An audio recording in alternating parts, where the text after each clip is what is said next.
Make sure you touch all the bases and dive for each and every play. We will bring you all the action and each and every big hit. Did you get the number of that train? Celebrate a new season and rock out to your favorite tune. Sportsnight is next.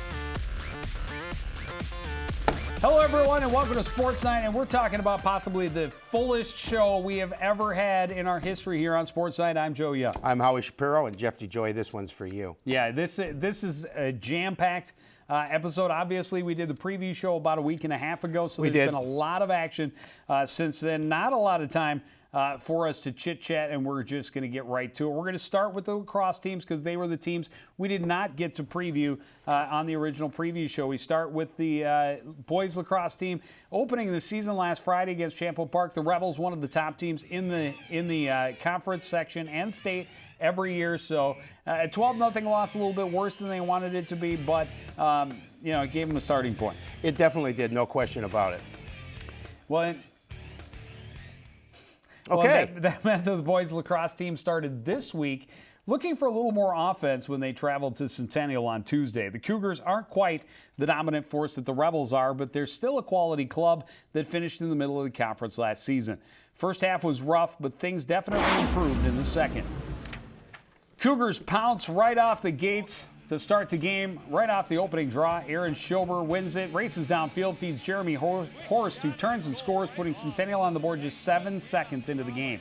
Same score midway through the first. Cardinals keeper Tony Boyer gets careless. Trevor Kirby picks his pocket, puts in the wide open net. 2-0 Centennial after the first. Cougars dominated the second, keeping the Cardinals bottled up in their own end. Max Halverson had 2 of their 4 goals. Centennial led 6-0 at the half. After 6 scoreless quarters to start the season, the Cardinals finally get off the schneid in the third. A little give and go up top. Miguel Ganosa fires it past the keeper to finally get the offense started. They would pretty much trade goals with Centennial throughout the second half. Ganosa was a catalyst, but others contributing as well. Great job handling the pressure by Alex Brovic. Then he finds Josiah Taylor up top. He gets his first goal of the season. Good shot down low. Cardinals looking more comfortable on offense as the game went on, and they spent a little more time in the offensive end in the third and fourth quarters. Great look here from Cody Kovalenko, finding Ganosa slashing to the lane. He gets his third of the night.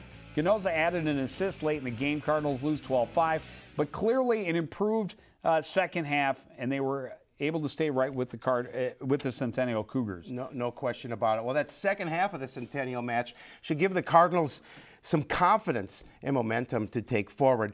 With the struggles this program has faced, they really focused about small steps building towards a better future. So that was just the first step of what they hope will be a successful season.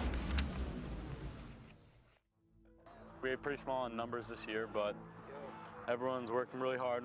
The Cardinals' numbers may be down this year, but their enthusiasm is high. An infusion of new blood is bringing a new attitude, but it means there's a lot of work to be done. I guess we're kind of a young team. We only have 3 or 4 seniors, and then the rest are basically juniors and freshmen. So there's a couple sophomores in there, but we're a pretty young team, I think. Not a lot of varsity experience. The new players will have to pick up the pace of the game quickly. There are no soft games on their schedule, but the coaches believe the group they have is ready for some on-the-job training. Talking with our coaching staff, we feel, the guys are ready to play. They're a little more prepared, that's for sure. And they're ready to learn and soak up some information rather than sticking in some old habits like last year. I think this year they're ready to take the next step to a better direction, that's for sure. The program's short history has been less than stellar. There have been several coaching changes in the first 7 years, and last year the team went 2-11 in the first season under Sampaga Irisi. Last year we didn't have the greatest season, but I think we learned a lot. We had a new coach last year and everything, so he came with some new implemented ideas and stuff. So last year we were kind of getting used to the new systems and everything, though. So this year we have down a little bit more, less learning, more just building off of what we already know. Both coaches and players hope to build on last year's learning experience. For Paga, it will be about slowing down and taking one thing at a time. I think hopefully just, more chalk time, concentrating on the little things instead of trying to do, big things all at once. I think we're going to try and refine some of the guys' skills a little more, define a little more roles, and then, get the boys excited for the season. Hopefully have a little more fun on the field. The veterans know that their roles will be crucial, They plan to mentor the younger teammates so they can leave behind a legacy of cooperation and communication that will hopefully help this Cardinals program take off. Definitely a lot more talking on the field, more communication as a whole team. We just have to have more team chemistry, I think, and it would help a lot. The squad is already bonding well and coming together as a team, and they have a goal to make other teams take notice that Coon Rapids is for real. I think our team goals are to just get out there, win some games, have some fun, obviously, and just be able to compete with the other teams and prove that we are capable of competing. Well, they'll have their chance again on Wednesday. They travel to take on Elk River. The Elk's a pretty solid club. They'll be toward the top of the conference, and then they're at Maple Grove next Wednesday. So definitely no nights off in this conference. It doesn't get easier in this conference. There's no question about it. Oh, well, the girls lacrosse team opened its season last Friday, defending their conference title against the team that finished right behind them. Coon Rapids and Champlain Park are always towards the top of the Northwest Suburban standings, and frequently the champion has been one or the other. Seeing the rivalry renewed in the first game of the year put a lot of pressure on the young Cardinals squad. Cardinals came into this game hoping to pick up where they left off after an undefeated conference season last year, but the Rebels had a bit of a chip on their shoulders and took it to the Cardinals early. Sam Nolan with a good long run fires it past the keeper, giving Champlain Park a 2-0 lead. Cardinals strike back about 2 minutes later. Captain Lily Hackett, patiently waiting, finds Kayla Ross down low. She turns and scores, gets Coon Rapids on the board. It was Champlain Park that would control most of the action in the first half, though. Hannah Crimble feeds Demi Everett in the enclosed. She finds some space, beats the keeper to give the Rebels a 4-1 lead. Coon Rapids trying to keep it close. Allie Misquick getting through the defense, but her shot is stopped. Ross, with good pressure from behind the keeper, is able to sweep this one home for her second of the game. Cardinals trail 7-2 at the half. Cards cutting into the lead early in the second. Pressure pays off. Bad pass scooped up by Ross. She puts it in the open net. Her third of the game. Lead down to 7-4. Champlain Park gets one back on the free position, though. Crimble leaves no question when she fires low to score one of her 5 goals in the game, and the lead is back to 4. Just under 15 minutes remaining. Misquick taking this one herself, cuts through the defense and puts it top shelf. But the hold is just too deep, and the Rebels spoil the opener for the defending champs with a 14-8 loss. Yeah, a tough way to start the season, no doubt, against a team like Champlain Park, your rival. Yeah, and they bounced back well, though, on Monday, beating Centennial 13-5. Helen Nelson with 5 goals for the Cardinals. Kayla Ross and Allie Misquick a hat trick each. Lily Hackett had 5 points, a goal, and 4 helpers. So that is a good way to get things going. No question. Well, the Cardinals may experience some growing pains this season, but they still expect to be contending at the end. Facing off against one of their top rivals in the first game of the season was less than ideal, because now they will need someone else to beat the Rebels to give the Cardinals a chance at the conference title. Still, they will control what they can, and they've got the right attitude to take this team to the top. These girls are really hungry and like to win, and we like that. The girls lacrosse program has enjoyed a lot of success in its short history. They're always able to reload, and they put a true contender on the field every season. Well, we always like to consider ourselves near the top. We've been conference champs 4 out of 7 years that we've been in existence, so we don't expect this to be any different, but we do realize that, it may be a little time getting there, but we think we do have the talents.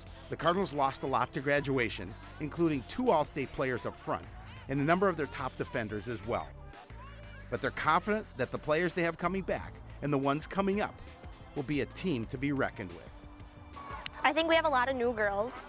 We have some returners. The returners will help us big, but the new girls, they show a lot of talent as well. We got a new goalie, never seen her before. She's pretty good.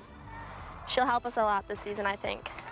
Success breeds success, which is part of the reason this team has continued to be a contender. Many of the school's top athletes want to be a part of the winning tradition, which means there's plenty of talent to take the field. We got a pretty deep team, so if anybody's having an off day, easily be able to replace that and keep up the motivation. The program's success has always been due to its stingy defense.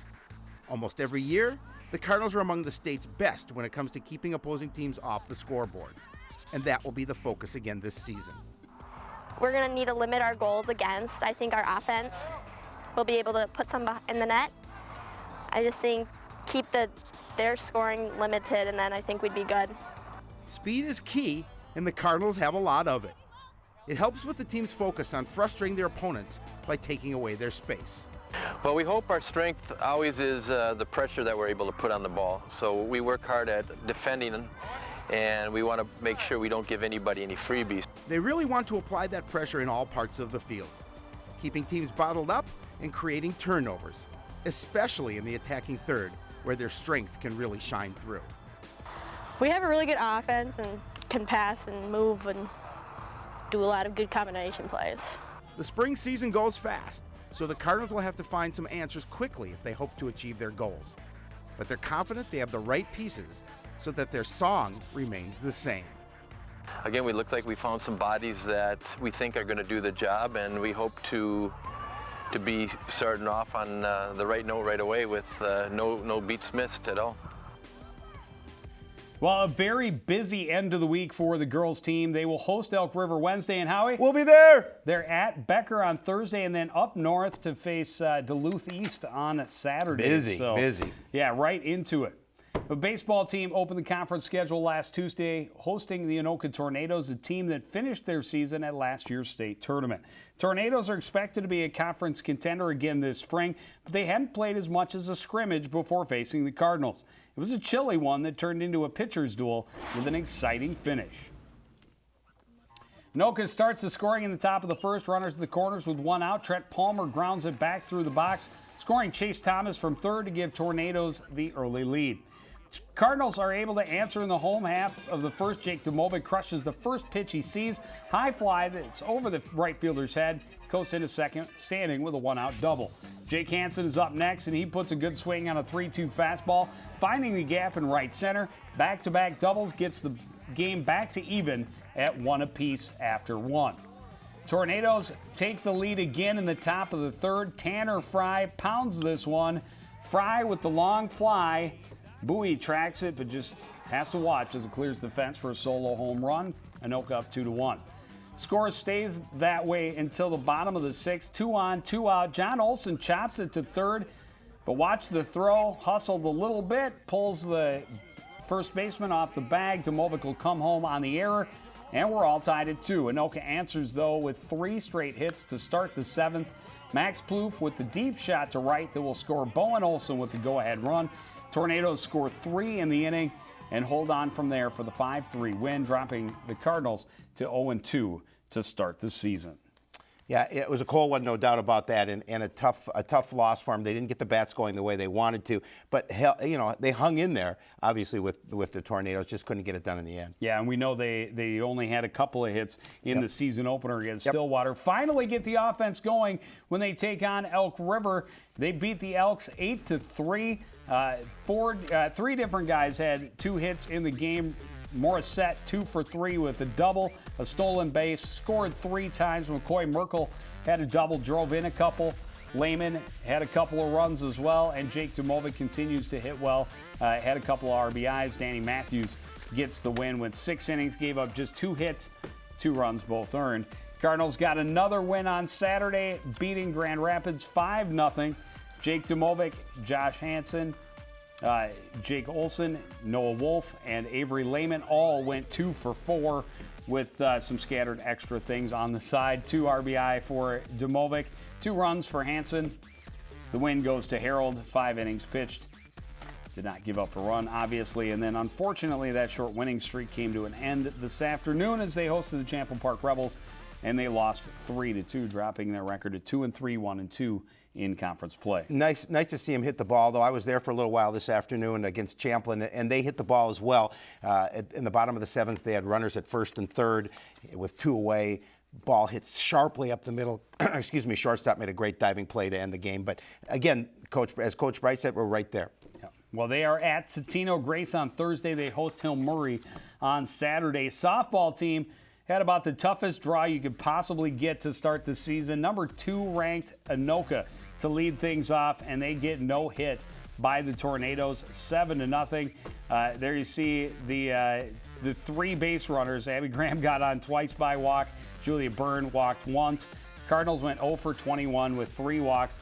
struck out 15 times. Kayla Thoen, actually a pretty solid outing in this game. Only one earned run, and it was only 2-0 going to the late innings.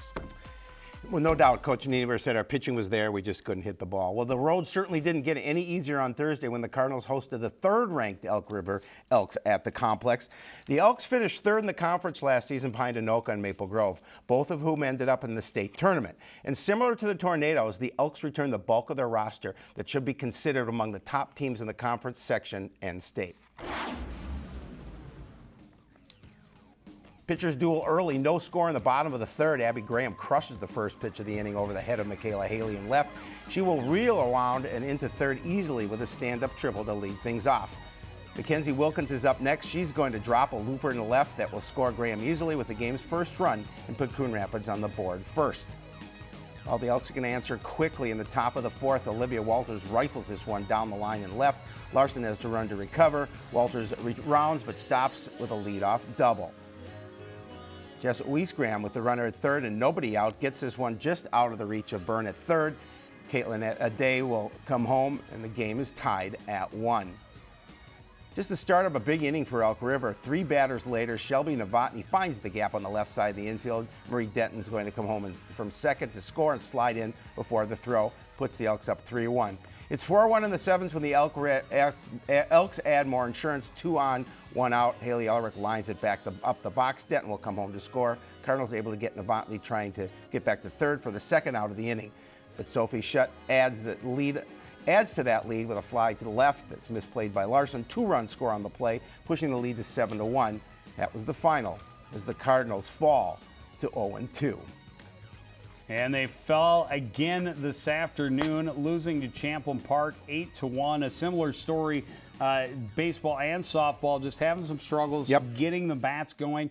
For the softball team, they faced, again, some of the top teams, not only in the conference but in the state. Preseason rankings had Anoka number 2, Elk River number 3, Champlin Park obviously a solid club as well. So a quick 0-3 start. They hope to get things turned around. They're at Totino Grace on Thursday, and then they will host Bemidji on Friday. And Howie, we'll be there. Tennis team has been incredibly busy in the last 10 days or so since we did our last show. We're going to rip through these. They opened the schedule the day we did the preview show against Champlin Park, and they beat the Rebels 6-1. There are your winners: Aaron Bauer at first singles, Drew Grimmer at second, Alex Fish at third, and Nathan Bai at fourth. Fredrickson and Stephen Yang win at first doubles. Musolf and Boyum win at third doubles. On the 11th, they beat Spring Lake Park by the same score, 6-1, and look at that. All the same winners pretty much in the same spots. Had a couple of guys that had to go to 3 sets, but both came out victorious, and they improved to 2-0. Let's keep her rolling. They beat the Anoka Tornadoes, a little bit tighter contest, but the Cardinals come out the victors in a 4-3 victory over Anoka. Drew Grimmer won at second singles, 6-1, 6-0. Alex Fish at third singles, 6-1, 6-1. And there you see the difference. Down at third doubles, could have been, that's how close it was, is that they could have won in that. If they had been able to win that tie break, they might have been able to come away with the victory. But unfortunately, that was not the case. Well, it's a good start, or they did win that victory. They did win, Had they not won Had that they not, tie correct. break, they might have not come away with the victory. So good job by the third doubles team going to that tiebreak. Good start and a fast start for the Cardinals, and they were looking to keep it going on Thursday when they hosted Blaine. Bengals are a team the Cardinals typically dominate, but Coach Stork was not about to let his team underestimate their crosstown rivals. Cardinals know to get where they want to be, they need to treat every opponent as a serious threat. Aaron Bauer in the near court at first singles for the Cardinals. Great job controlling the point from the baseline and just waiting for his opponent to make a mistake. Bauer beats Mike Gokeen 6-4, 6-0. Drew Grimmer facing Ethan Turin at second singles. Nice backhand on the return allows Grimmer to come to the net to get the winner. Grimmer wins convincingly 6-3, 6-0. Tavon Firavong serving for Blaine at third singles. Alex Fish drops the soft one over the return, and then he attacks. He shuts this point down quickly on his way to a 7-5, 6-1 victory. Blaine's Reed Peterson serving at fourth singles. Great return deep to the backhand corner by Nate Murphy for the point. Peterson beats Murphy 6-1, 6-2 to keep the Cardinals from sweeping at singles. First doubles and some very quick reflexes shown on both sides of the net. On this point, Mike Fredrickson would get the winner for the Cardinals. Fredrickson and Stephen Yang come from behind to win 4-6, 6-4, 7-5. Cardinals serving its second doubles, and this is how you play at the net. No chance for a return on that point. Nate Bai and Brad Crotty win in straight sets, 6-2, 6-3. Finally, third doubles, Jared Musolf and Adam Boyum in the near court for Coon Rapids.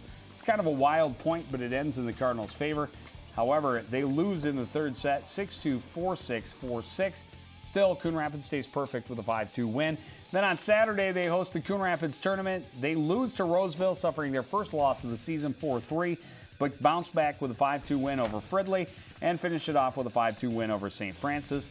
Aaron Bauer, Drew Grimmer, and Alex Fish finish undefeated at first, second, and third singles. Then on Monday, Cardinals ramp it up against Park Center, beat the Pirates 6-1. They're your winners everywhere but first singles. And they win convincingly 6-1 over Park Center. Nice start to the season, no doubt. They are at Centennial on Wednesday. The Cougars typically one of those other teams that's going to challenge and be one of the top teams in the conference. They're at Osseo on Thursday, and then they're up north for the Grand Rapids Invite on Saturday. Not sure, if maybe there'll be a shared bus with the. It would make sense. Save some fuel. Save some fuel costs. Lacrosse teams on their way to Duluth. They're on the way to Grand Rapids. You're on your way. Well, the track and field teams got their season started a few weeks ago, but their first meet was limited by weather, and they weren't able to do many field events. Last Tuesday wasn't ideal as far as the weather, but it was at least warm enough to get everybody a chance to compete. Cardinals were in Elk River for a tri-meet along with the Rogers Royals. Easy for you to say. Yeah, apparently. We don't have much video to show, but the boys showed strength in the distance events. Captain Nate Muggenberg was first in the 1 mile, coming in under 5 minutes at 4.5801. The girls sprinters, they were setting the pace. Cassandra Dixon took first place in the 200-meter dash. She finished second in the 100 with a time of 13.72. Captain Brianna Clark had a nice meet as well. She won the 400-meter dash of 103.91. Clark had the podium finished in the long and the high jump as well. Finally returning All-State hurdler Kaylee Harris picked up right where she left off. She won both the 100 and 300 meters. Her 300 time was 47.60 seconds. Nice job there.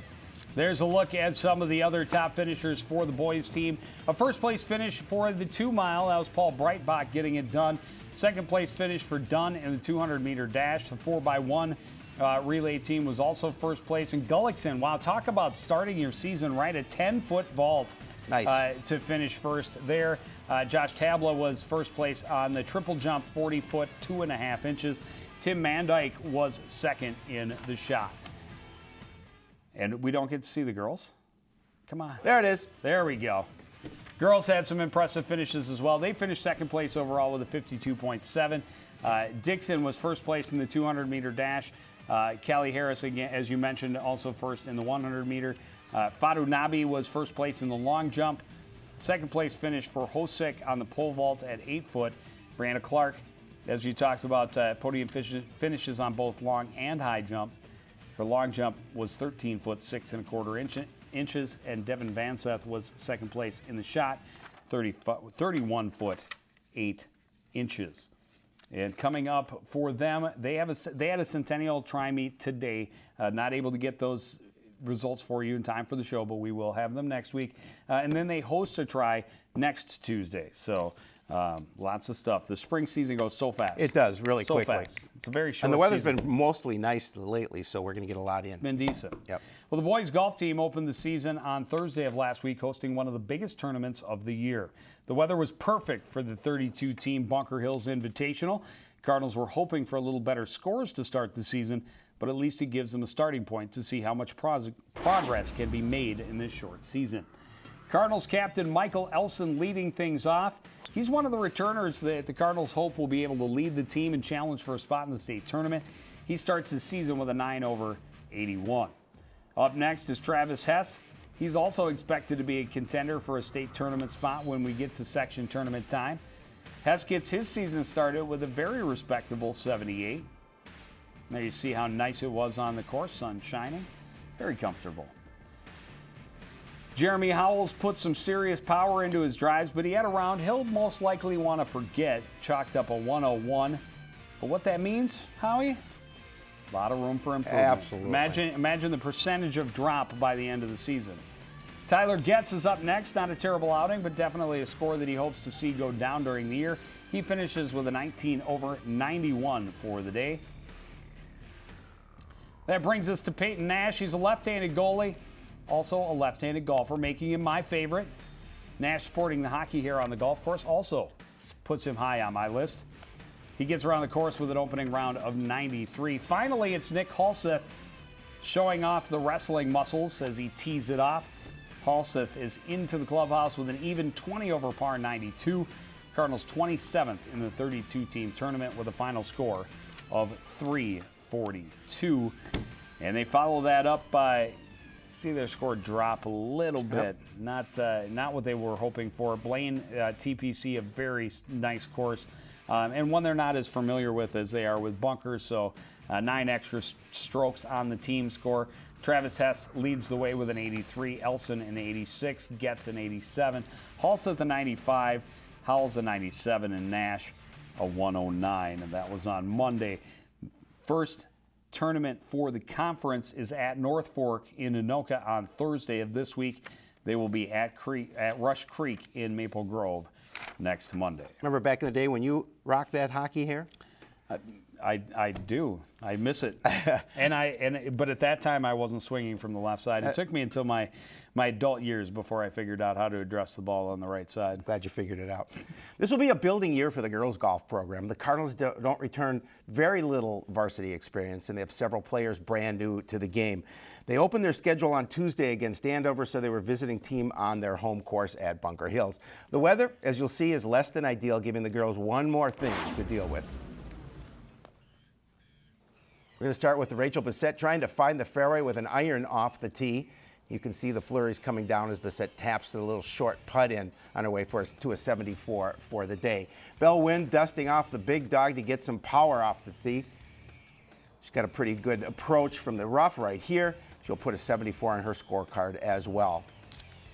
Gotta love those lefties addressing the ball from the right side, and with a great sports name as well. Kaylin Lockinen putting off the fringe will leave it just short and have to tap it home. She got to the clubhouse with a score of 69. Jessica Larrabee is up next, sporting the headband as she tries to keep warm during her first varsity round. Larrabee finishes the day with a 67. Cardinals captain Alexi Herman is up next, dealing with less than ideal weather conditions. She finishes with less than ideal score as well, but a 61 is what she'll have to improve on this season. Finally, we have basketballer Ellie Carver. She leads the way for the Cardinals against Andover with a team low 57, but the Cardinals drop the opener with a 254 to Andover's 224. Still coming down pretty good there. there. It was coming down pretty good. At the end, it's a little less than comfortable. On Thursday, the Cardinals play their first 18-round tournament of the season. They finished with a 459 in 7th place at the Shamrock. Ellie Carver again leading the way with a 107. Lexi Herman put up a 114. Bissett had a 115, locking in a 123. McDonald right behind her with a 124, and Wenzel with a 125. Then just this afternoon, back to head-to-head competition as they faced off against Champlin Park, and the Cardinals' score went down a little bit, or rather it went up, which is the adverse effect of what they wanted. They shot a 251 against Champlin Park. Ellie Carver leading the way with a 58. Wynn had a 63, as did Lockinen. Herman had a 67, so did McDonald. And Bissett finished with a 71. The girls are at Anoka on North Fork on Friday, and then the Elk River Invitational next Tuesday. So lots of action, lots of stuff. Yep. We have a lot of stuff coming up for you here on CTN. We've got girls lacrosse for you on Wednesday night live at 7 o'clock. Then we have softball on Friday. That'll premiere at 8 o'clock against Bemidji. And then we'll see the baseball team at Blaine next Tuesday, premiering here at 8 o'clock. But that's going to do it for this edition of Sports Night. I want to thank everybody out there for joining us and continuing to support everything we do here at CTN. For the entire crew, including Howard Shapiro, I'm Joe Young, saying good night.